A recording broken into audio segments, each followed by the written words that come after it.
strange. As an investigative newspaper, I picked it a month before you resigned that you were going to resign, yes. Is it? Yes, a month I picked it. I think 2 weeks before your actual resignation, it was resounded to me that this man is going to resign. Then 4 days or so, the source said, actually, any day he's going to resign. Now, you see, that would have been a very good story, but I didn't think that we can run such a story because people never resign. I didn't believe. I didn't believe that it was going to be true. So I said to the man, look, I can't run the story. Tomorrow, I will be seen to be a liar. I challenge you, let's wait to see if this man is indeed going to resign. And then you did resign. Yes, I did. And very clearly stated corruption and mismanagement of public resources. Yes. That was a bold move. Yes. Can you run me through what led to that particular famous resignation that you made in 2017? Thank you, Joseph. And first of all, I want to thank you because, there has been a deliberate ploy by other people to say that Harry Kalaba was about to be fired when he immediately resigned. There was nothing like that. Yeah, I don't think so. No, there was nothing That's like as a that. journalist watching from a distance. Because I heard about your resignation. Thank you. Unless maybe also the dismissal was also long coming. Yes. Yeah. No, there was nothing like that. So I had a conversation with President Longo. May he so again rest in peace. I had a conversation with him in New York when we had gone for the General Assembly. Right. I said there are issues of corruption that Mr. Chimbaka Mbwili has raised on the floor of the House. Right. In Parliament. That afternoon, there was a session in Parliament where Chimbaka Mbwili raised issues of trucks at Ministry of Local Government, and certain ministers were mentioned by CK on the floor of the House. So I think that was about 16 hours here in Zambia. In New York, I think it was 9 hours when I was telling the president that at 14:30 this afternoon, I think Chimbaka Mbwili then had just left. I think he had been relegated to a backbencher. And he raised those issues. Right. So during breakfast with the president, I took the privilege to inform him that, you see, the issues that he has raised are very grave. And I think, sir, you need to take interest in these matters. Maybe heads must roll. Right. And we were at a table with Lucky Molusa was there. Right. Stephen Kampiongo was there with us in New York, myself. I can't remember who else was there, but we're having breakfast with the president. So the president said, oh, yeah, sometimes just forget about some people and what they said. Right. So I said, no, sir. I think the issues that he has raised are quite grave. They need to be looked at. Right. It was dismissed. We went to Ghana for the 60 years of the celebrations in Accra. Again, we had dinner with the president. By the way, he used to invite me a lot for meals. He would invite me for lunch, he would invite me for dinner, he would invite me for... Anytime we had news, he would say, well, Minister Malikuisa, he was an easygoing person, President Longo. In terms of that, you can't fault him. Right. Yeah. So during dinner, he invited me to say, I think, ask Bakala to come and have dinner with me. So I went to his presidential palace. And again there, I said, President, do you remember that I raised an issue when we were in New York concerning the corruption issues that are happening with ministers? I think, Mr. President, most of our ministers are contractors. They are involved in tenders and getting money. And I think for me, it's not a fair way of doing things because we are in government. And the Ministerial Code of Conduct is very clear, sir, that if you want to participate in a business, you need to declare interests. Are they declaring interest at the companies they are pushing? They too have interest in those companies.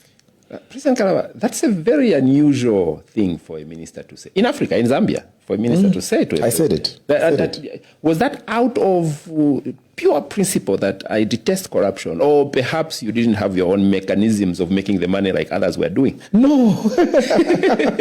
I will tell you instances, only that I don't have enough time here. Yeah. I will tell you instances of countries that would have wanted to bribe me in order to make decisions, in other countries' favor. And I said, no, I don't operate like that. Okay. Foreign minister is a very sensitive position. Of course it is. You can literally be selling decisions on behalf of your country, because whatever the minister decides, the foreign minister, the country is bound. The only person who can commit a country, as things stand, unless things have changed, is the foreign affairs minister and the president. Right. Internationally. Right. The rest have to get permission. Even ministers, any minister you see going for a meeting outside Zambia, they have to get permission from the Minister of Foreign Affairs. He has to give them a letter. Right. Right. That this minister who's coming is coming to represent Zambia. No minister can go for a meeting without a foreign minister writing to them, because they have to now fax that letter.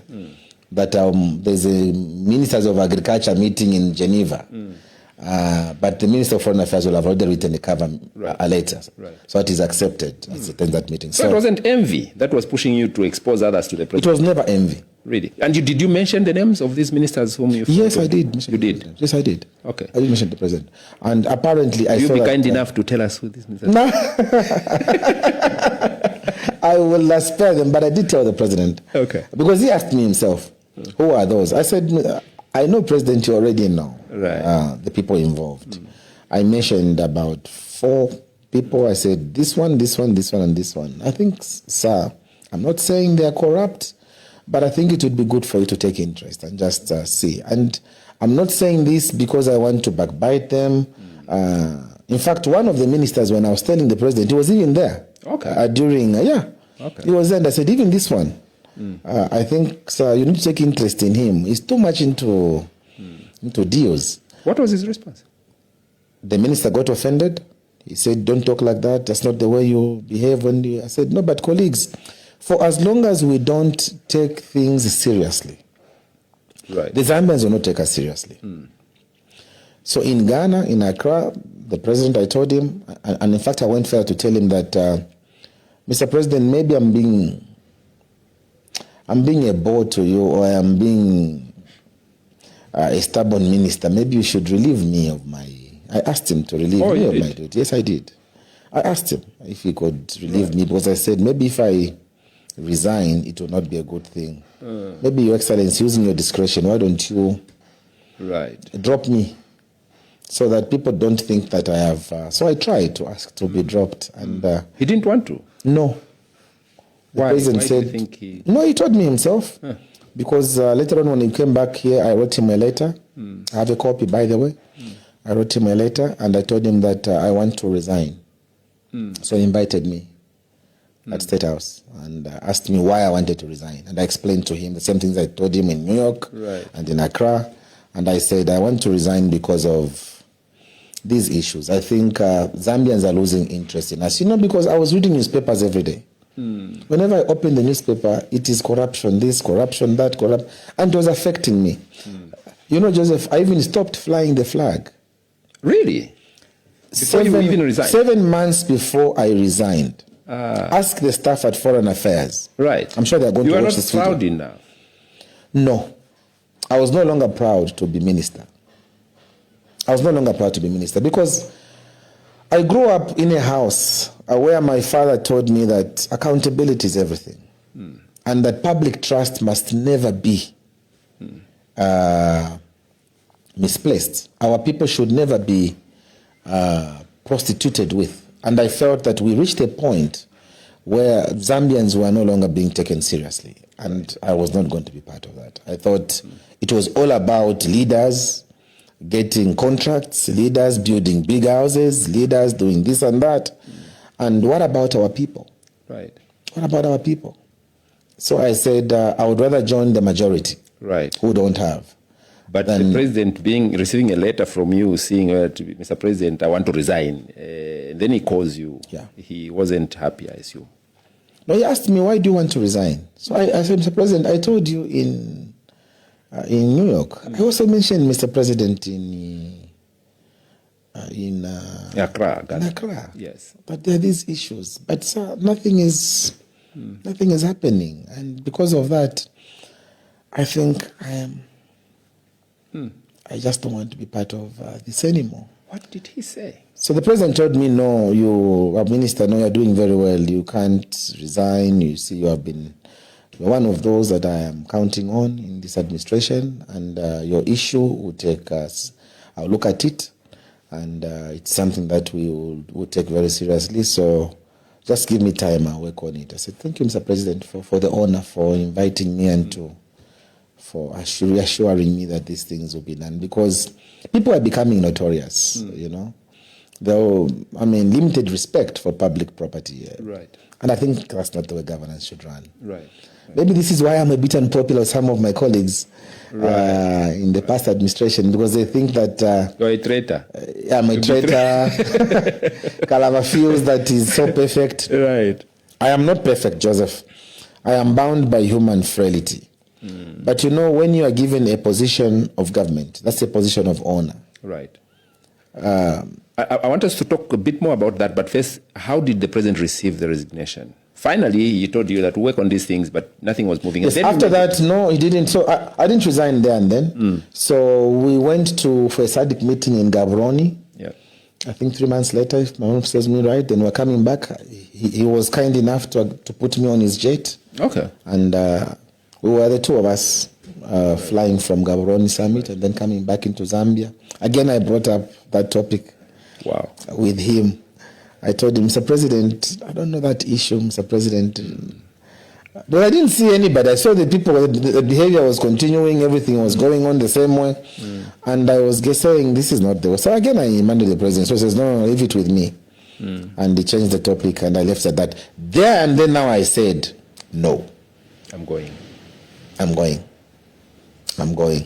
So I applied for leave. Because every year a minister can get 30 days leave.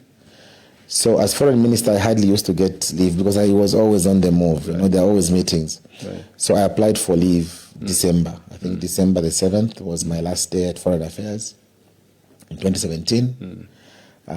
They gave me the leave and then I went for holiday. Right. Then there I wrote my letter. It took me about 10 days to write that letter. It's not a letter I wrote. What was just so difficult about it? No, because I could write a paragraph and then pause. And then I leave. Right. And then I reflect more and then I come and write another paragraph. Because I can write when I mean to write sometimes. Okay. So eventually I finished my letter, and when I finished my letter I went through it, prayed over it.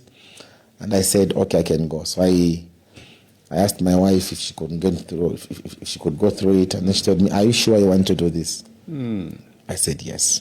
She says, "I think you need to pray and reflect." I prayed, reflected about it, and still I was at peace. Then I knew that what I had done was correct. Right. And today I can tell you with a lot of pride that I didn't regret. Did you talk to him after you announced your resignation?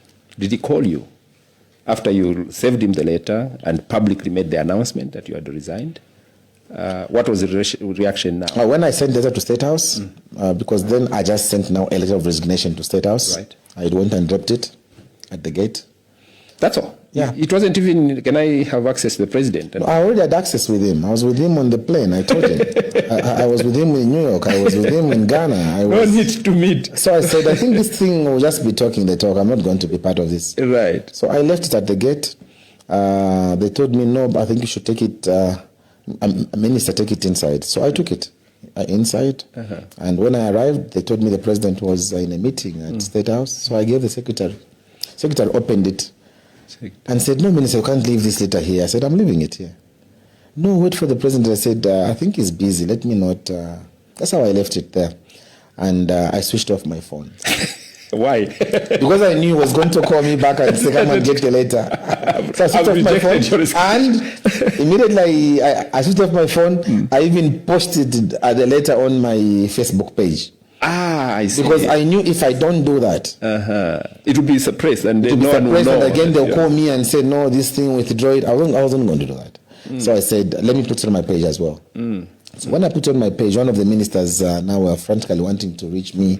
They came home to see me. No, you have to withdraw. Just say that this thing, your account has been hacked. The president wants to see you. He's waiting for you right now. He has sent me to come and pick you. I said no. Were you not afraid? You know, presidents can be brutal. When a minister resigns, that's a humiliation to the president. I know. Were you not afraid No. that you could be harmed, maybe? There are times in life when we say what comes should come. It's okay. But I'm not going to leave and suppress what I think should be done. So I said, it's okay, what comes, comes. Right. My colleague from later on from Uganda called me, foreign minister there, and then again my colleague from Ghana called me, and they were saying, Harry, you can resign like that and you get out with it. I said, sometimes decisions have to be made. Ugly as they might seem, but you need to make those decisions for posterity. Because one day we might look around and just suppress this, that it happened. Right. But I'm happy people like you, Joseph, are able to recall that something like that happened. And history will record that thing happened. And it happened, and I was sure it was the right decision I was making, and I was not going to look back. Then you took off and put Bahati constituency on fire, and that whole northern block. It was Hari Kalaba, Talaba, and so on and so forth. And I remember the hype. And I remember speaking to my colleagues in the newspaper. I said, okay, watch this man. because you see, resignations make people popular. People will really love you when you resign, and specifically put, say, corruption. And people will be very happy with that kind of a stance. But the hype started dying down at some point, in my opinion. I don't know what could have gone wrong. It started very, very well, but the time that we were going to the elections in 2021, the hype at some point had gone down, and I started wondering, was it because maybe money had become a bit difficult to run your movement? No, actually it wasn't about money. It was the frustrations. Okay. Joseph, if you remember, when I resigned, we went and resurrected